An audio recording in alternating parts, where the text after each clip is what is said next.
करंथीकरास पहिले पत्र अध्याय 9 वचन 24 आणि 25 मी वाचतो, लक्ष देऊन ऐका. शर्यतीत धावणारे सर्व धावतात, पण एकालाच बक्षीस मिळते, हे तुम्हाला ठाऊक नाही काय? असे धावा की तुम्हाला ते मिळेल. स्पर्धेत भाग घेणारा प्रत्येक जण सर्व गोष्टीविषयी इंद्रिय दमन करतो. ते नाशवंत मुकुट मिळवण्यासाठी असे करतात, आपण तर अविनाशी मुकुट मिळवण्यासाठी असे करतो. Hallelujah, hallelujah, hallelujah. माझ्या प्रिय भावांनो आणि बहिणींनो, जेव्हा आपण येशूवर विश्वास ठेवतो त्यानंतर आपल्याला येशूवरील विश्वासामध्ये एक विजयशाली जीवन, एक यशस्वी जीवन, एक गौरवाने भरलेलं जीवन जगण्यासाठी आपल्याला विशेष प्रयत्न करावे लागतात. त्यासाठी पौलाने करंथीकरास येथील मंडळीला दिलेलं हे उदाहरण आहे. म्हणजे पौल जो येशूचा शिष्य, पूर्वी जो येशूला ओळखत नव्हता आणि मग नंतर जेव्हा त्याला येशूची ओळख झाली, येशूने जेव्हा त्याला दर्शन दिलं, म्हणजे त्याचं पूर्वीचं जीवन आणि नंतर येशूला ओळखल्यानंतरचं जीवन यामध्ये फार मोठा फरक आहे. आपल्यापैकी प्रत्येकाला माहीत आहे, जर तुम्ही बायबल वाचत असाल, पौल असा होता की जो नियमशास्त्राविषयी त्याला सगळं काही माहिती होतं, पण तो येशूच्या निवडलेल्या लोकांचा छळ करायचा, त्यांना त्रास द्यायचा. आणि जेव्हा त्याला येशूने दर्शन दिलं त्यानंतर मात्र त्याचं हृदय पूर्णपणे बदलून जातं आणि तो येशूची सुवार्ता सांगण्यासाठी जागोजागी जातो. अनेक ठिकाणी लोकांचं तारण होण्यासाठी तो खूप मेहनत घेतो, श्रम घेतो, प्रयत्न करतो, जेणेकरून तो आत्म्यांना देवाकडे आणू शकेल. म्हणजे जे लोक येशूला ओळखत नाहीत, जे देवाच्या आशीर्वादापासून दूर आहेत, अशा लोकांना देवाकडे आणण्यासाठी, त्यांचं तारण करण्यासाठी तो विशेष प्रयत्न करतो. Hallelujah, hallelujah. आणि म्हणूनच पौलाने करंथीकरास येथील मंडळीला एक उदाहरण सांगितलं आहे आणि एक प्रश्न देखील केलेला आहे. पौल म्हणतो, शर्यतीमध्ये धावणारे सर्व धावतात, पण एकालाच बक्षीस मिळतं, हे तुम्हाला ठाऊक नाही का? पौल म्हणतो, आपल्यापैकी प्रत्येकाला माहिती आहे की जी धावणीची शर्यत असते, त्या शर्यतीमध्ये धावताना अनेक लोक असतात, पण बक्षीस मात्र एकालाच मिळतो. तर पौल विश्वास ठेवणाऱ्या लोकांना प्रश्न करतोय की तुम्हाला माहिती नाही का की धावणारे तर सर्व धावतात, पण बक्षीस मात्र एकालाच मिळते. म्हणून पौल आपल्याला सांगत आहे की तुम्ही असे धावा की ते बक्षीस तुम्हाला मिळेल. Hallelujah, hallelujah. म्हणजे पौलाला असं सांगायचं आहे की एखाद्या माणसाची अशी इच्छा आहे की मी येशूवर विश्वास ठेवलेला आहे, तर माझं जीवन गौरवाने भरलेलं असलं पाहिजे, माझ्या जीवनामध्ये यश असलं पाहिजे, माझ्या जीवनामध्ये अपयश नसलं पाहिजे, तर माझं जीवनात विजय असला पाहिजे. म्हणजे प्रत्येक दिवस जो मी जगतोय त्या प्रत्येक दिवसामध्ये, प्रत्येक क्षणाला माझ्या जीवनामध्ये मला विजय मिळाला पाहिजे. मग ती कोणतीही गोष्ट असो, तुमची नोकरी असो, तुमचा धंदा असो, किंवा ज्या ठिकाणी तुम्ही काम करता, राहता किंवा कुठेही जाता, त्या प्रत्येक ठिकाणी तुम्ही ज्या क्षेत्रामध्ये हात घालता किंवा ज्या क्षेत्रामध्ये तुम्ही प्रवेश करता त्यामध्ये तुम्हाला विजय मिळाला पाहिजे. Hallelujah, hallelujah, hallelujah. तुम्हाला एक उदाहरण सांगतो. एकदा एक वडील आपल्या लहान मुलाला विचारतात की जेव्हा तू मोठा होशील तेव्हा तुला काय बनायचं आहे? तर तो लहान मुलगा हसत आपल्या वडिलांना म्हणतो की बाबा, मला मोठा झाल्यानंतर फुटबॉलचा सर्वश्रेष्ठ असा प्लेयर बनायचा आहे, म्हणजे फुटबॉलचा सर्वश्रेष्ठ खेळाडू बनायचा आहे, पटू बनायचं आहे. तर बाबा त्याची हसतात आणि बोलतात ठीक आहे. आणि मग असं बोलल्यानंतर रात्र झाल्यावर तो मुलगा झोपतो आणि त्याचे वडील देखील झोपतात. आणि मग जेव्हा सकाळी 5 वाजतात तेव्हा त्याचे वडील उठतात आणि त्याच्या मुलाला उठवायला लागतात. कशाला? कारण त्यांनी रात्री म्हटलेलं असतं की बाबा, मला मोठं झाल्यावरती सर्वश्रेष्ठ असं खेळाडू बनायचं आहे, म्हणजे पटू बनायचं आहे, फुटबॉल प्लेयर बनायचं आहे, सर्वात मोठा जगामध्ये. त्यासाठी त्याचे वडील त्याला सकाळी 5 वाजता उठवतात. तर जेव्हा त्याचे वडील त्या मुलाला 5 वाजता उठवतात तेव्हा तो मुलगा विचार करतो की अरे, अजून तर सकाळ व्हायला खूप वेळ आहे, माझे वडील मला एवढ्या सकाळी का उठवतात? आणि मग जेव्हा त्याचे वडील त्याला उठवतात तेव्हा तो आपल्या वडिलांना सांगतो की बाबा, अजून तर सकाळ व्हायला खूप वेळ आहे, तुम्ही मला एवढ्या लवकर का उठवता? माझी अजून झोप पूर्ण झालेली नाही, मला अजून झोपायचं आहे, मला अजून आराम करायचा आहे. तर त्याचे वडील त्याला सांगतात, बेटा, तूच मला रात्री सांगितलं होतंस की मला जगातला सर्वश्रेष्ठ असा फुटबॉल प्लेयर बनायचं आहे. तर जर तू आता सकाळी लवकर उठलास आणि जेव्हा तू मेहनत घेशील, धावणी करशील, प्रयत्न करशील, तेव्हा जेव्हा तू 18 वर्षाचा होशील तेव्हा तू जगातला सर्वश्रेष्ठ असा प्लेयर बनू शकतोस. आणि त्यामुळे त्या मुलाची इच्छा नसताना पण तो मुलगा वडिलांची गोष्ट ऐकतो आणि उठतो आणि रोज धावणीच्या प्रॅक्टिससाठी तो त्याच्या वडिलांबरोबर जायला सुरुवात करतो. Hallelujah, hallelujah. आणि कालांतराने मग काही वर्षानंतर जेव्हा तो मुलगा मोठा होतो, जेव्हा 18 वर्षाचा तो मुलगा होतो आणि त्यांनी त्याच्या वडिलांनी सांगितल्याप्रमाणे तो मेहनत घेतो, कष्ट करतो आणि नियमित धावणीची प्रयास करत असतो, प्रॅक्टिस करत असतो. आणि त्यामुळेच काही काळानंतर तो मुलगा यशस्वी होतो, तो त्या जगातला सर्वश्रेष्ठ असा फुटबॉल प्लेयर बनतो. आणि जेव्हा अनेक लोक त्याच्याकडे येतात, त्याला विचारतात की तुझ्या विजयाचं, तुझं यश मिळवण्याचं रहस्य काय आहे, तेव्हा तो मुलगा आपल्या वडिलांविषयी सांगतो की माझे वडील मला रोज लवकर उठवायचे, मला प्रशिक्षण द्यायचे, मला प्रोत्साहन द्यायचे. जरी मला उठायची इच्छा नसायची पण ते मला सांगायचे आणि त्यांच्या सांगितल्याप्रमाणे जेव्हा मी करत राहिलो, मेहनत घेतली, तेव्हा देवाच्या कृपेने आज मी यशस्वी जीवन जगत आहे. Hallelujah, hallelujah, hallelujah. माझ्या प्रिय भावांनो आणि बहिणींनो, पौल म्हणतो की स्पर्धेमध्ये भाग घेणारा प्रत्येक माणूस, प्रत्येक जण सर्व गोष्टीविषयी इंद्रिय दमन करतो, म्हणजे आपल्या शरीराला ताब्यात ठेवतो, कंट्रोल करतो प्रत्येक गोष्टीविषयी जो एखादा माणूस स्पर्धेमध्ये भाग घेतो. कशासाठी? कारण त्याला जगाकडनं बक्षीस प्राप्त करायचं असतं, म्हणजे जे काही त्या शर्यतीमध्ये किंवा जे काही त्या स्पर्धेमध्ये त्याला बक्षीस ठेवलेलं असेल ते मिळवण्यासाठी. पण पौल म्हणतो की जगातली लोक जे बक्षीस किंवा जे मुकुट मिळवत आहेत ते नाशवंत आहे, म्हणजे ते नष्ट होणार आहे, ते सर्व काळ टिकणारं नाही. पण पौल म्हणतो की आपण तर अविनाशी मुकुट मिळवण्यासाठी असे करतो. म्हणजे जेव्हा आपण ईश्वर विश्वास ठेवल्यानंतर आपण देखील आपल्या आत्मिक जीवनामध्ये जेव्हा देवाच्या वचनाप्रमाणे वागायला सुरुवात करतो, देवावर विश्वास ठेवतो, कितीही संकट आली किंवा कितीही परीक्षा आल्या तरी आपण देवाने दिलेल्या मार्गदर्शनानुसार जेव्हा चालतो तेव्हा आपल्याला तो अविनाशी मुकुट मिळतो. Hallelujah, hallelujah, hallelujah. आज अनेक लोक म्हणतात की आम्हाला देवाकडनं खूप मोठे आशीर्वाद हवे आहेत, आम्हाला देवाकडनं सामर्थ्य हवं आहे, आम्हाला देवाचं ज्ञान हवं आहे. पण अनेक लोक किती मेहनत घेतात, म्हणजे ते विजय मिळवण्यासाठी आत्मिक जीवनामध्ये किती मेहनत घेतात. एखाद्या भावाला समजा गाणं बोलायचं आहे, परमेश्वराची स्तुती करायची आहे आणि त्याची इच्छा आहे की त्याने प्रभूसाठी गावं, पण तो माणूस जर म्हणेल की प्रभू माझ्याबरोबर आहे, मी प्रभूवर विश्वास ठेवलेला आहे, प्रभूने मला चांगला आवाज दिलेला आहे, तर मला गाणे गाण्याची प्रॅक्टिस करायची काय गरज आहे, देवाकडे मी प्रार्थना करीन आणि सगळं काही सहज होईल. Hallelujah, hallelujah. माझ्या प्रिय भावांनो आणि बहिणींनो, बायबल आपल्याला असं शिकवतं की आपल्याला कर्म देखील केली पाहिजे, म्हणजे कृती केली पाहिजे. कृती विना विश्वास निर्जीव आहे. जर तुम्ही क्रिया केलीच नाही तर तुमचा विश्वास निर्जीव आहे. जर तुम्ही येशूवर विश्वास ठेवलेला आहात तर असं नाही की बस देव आहे माझ्याबरोबर आणि तुम्ही आपल्या मनाप्रमाणे वागाल. म्हणजे एखाद्याला गाणं बोलायचं आहे, प्रभूची स्तुती करायची आहे किंवा प्रभूसाठी गीत गायचे आहेत आणि तो दिवस रात्र आपला मस्तपैकी थंडा पियत आहे, कोकोकोला, पेप्सी जे भेटेल ते पितो आणि नंतर म्हणतो की हां, देव मला या गोष्टीमध्ये यश देईल. असं शक्य नाही.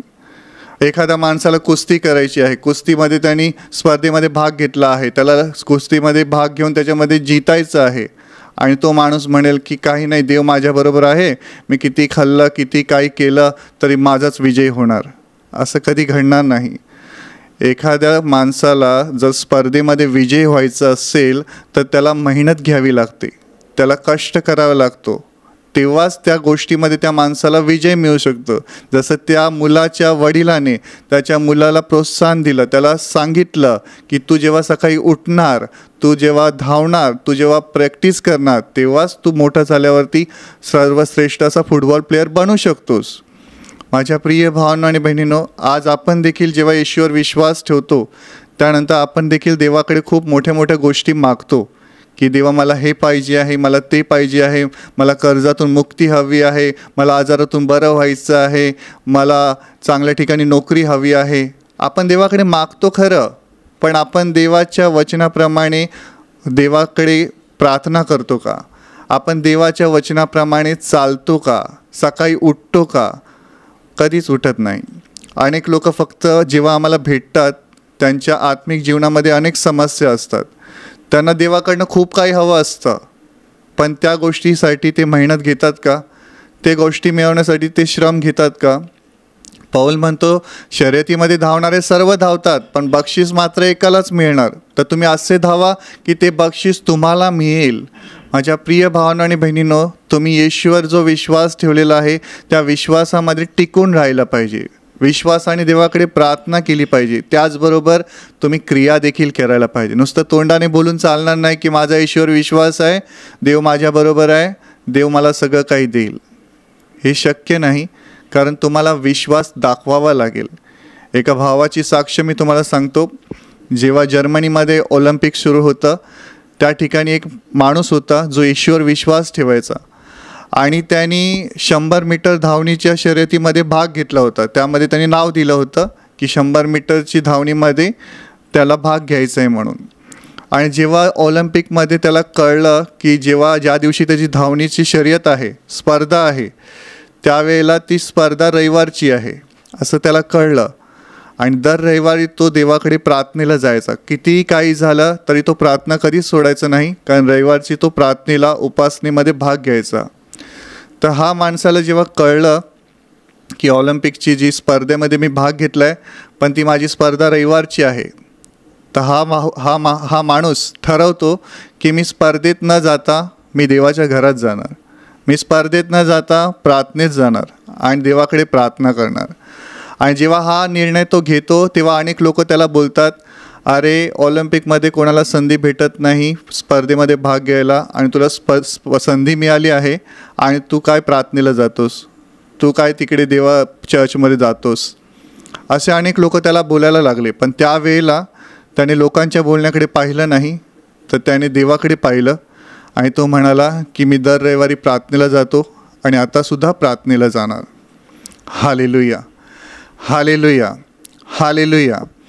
आणि हा भाऊ दररोज प्रॅक्टिससुद्धा करायचा, दररोज मेहनत घ्यायचा, धावणीची प्रॅक्टिस पण करायचा, पण त्याचा देवावर पण विश्वास आहे. म्हणजे नुसतं असं नाही की त्यांनी देवावर विश्वास ठेवला आणि प्रॅक्टिस वगैरे काही केली नाही. त्याचा येशूवर विश्वास आहे, पण तो आपल्या जीवनात पहिलं स्थान देवाला देतो. म्हणजे त्यांनी ठरवलं की स्पर्धा रविवारी आहे, तर माझं प्रार्थनेला जाण्याचा दिवस रविवारच आहे, तर मी प्रार्थनेला जाणार, पण त्या शर्यतीमध्ये भाग घेणार नाही.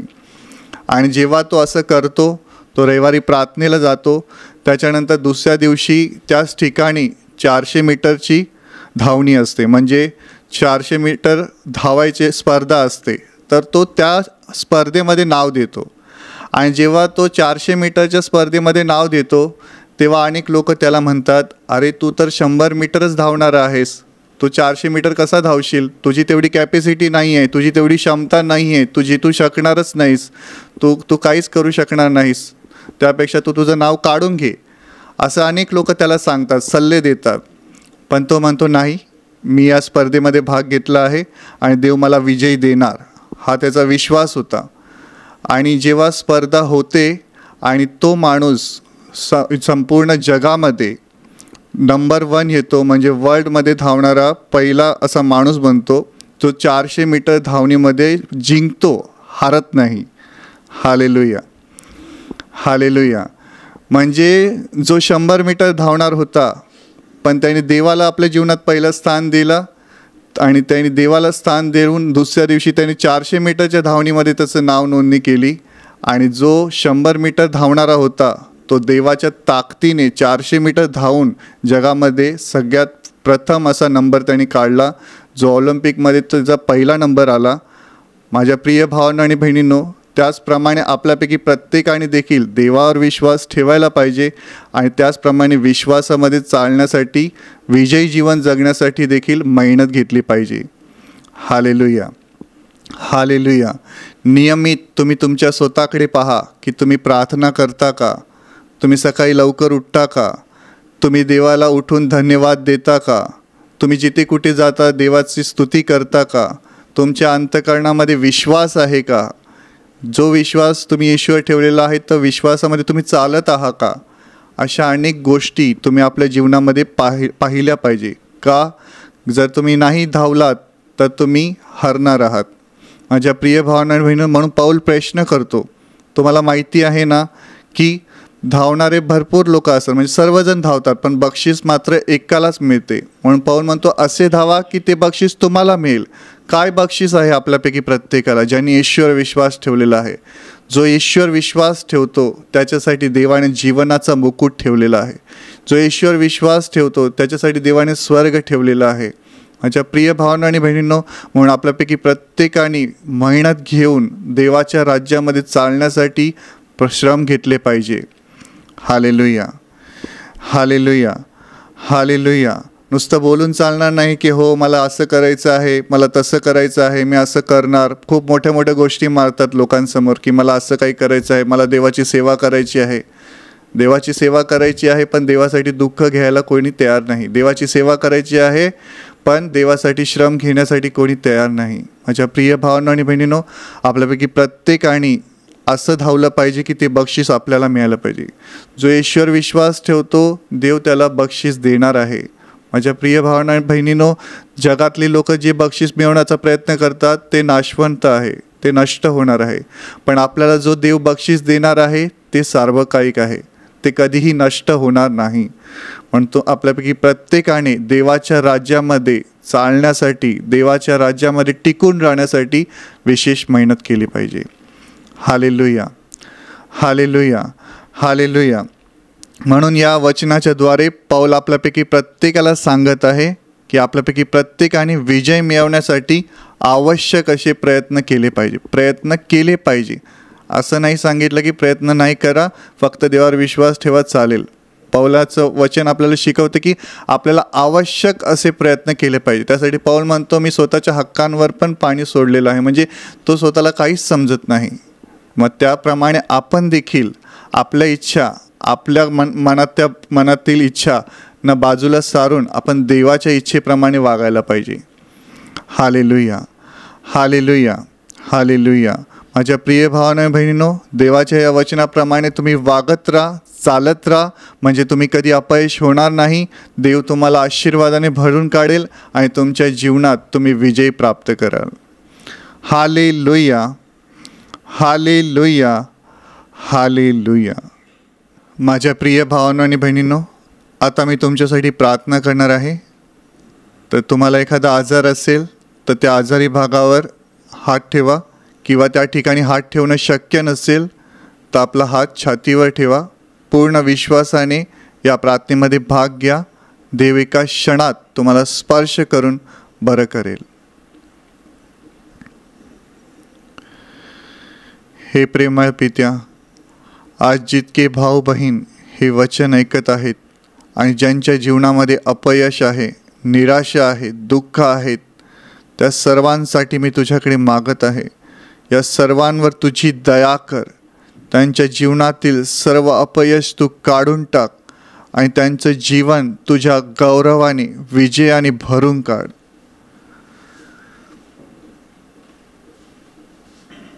या क्षणाला प्रभूचं महान सामर्थ्य तुमच्या उतरो. प्रभू येशूचा स्पर्श तुम्हाला हो. तुमच्या शरीरातील सर्व आजार प्रभू येशूच्या नावाने या क्षणाला नष्ट होत. तुमच्या जीवनातील प्रत्येक दुःख प्रभू येशूच्या नावाने नष्ट होत. तुमच्या जीवनातील प्रत्येक संकट, आजार, समस्या, भांडणं प्रभू येशूच्या नावाने या क्षणाला नष्ट होत. आणि तुमच्यावर आणि तुमच्या कुटुंबावर प्रभू येशूचे महान आशीर्वाद येऊत. आमीन.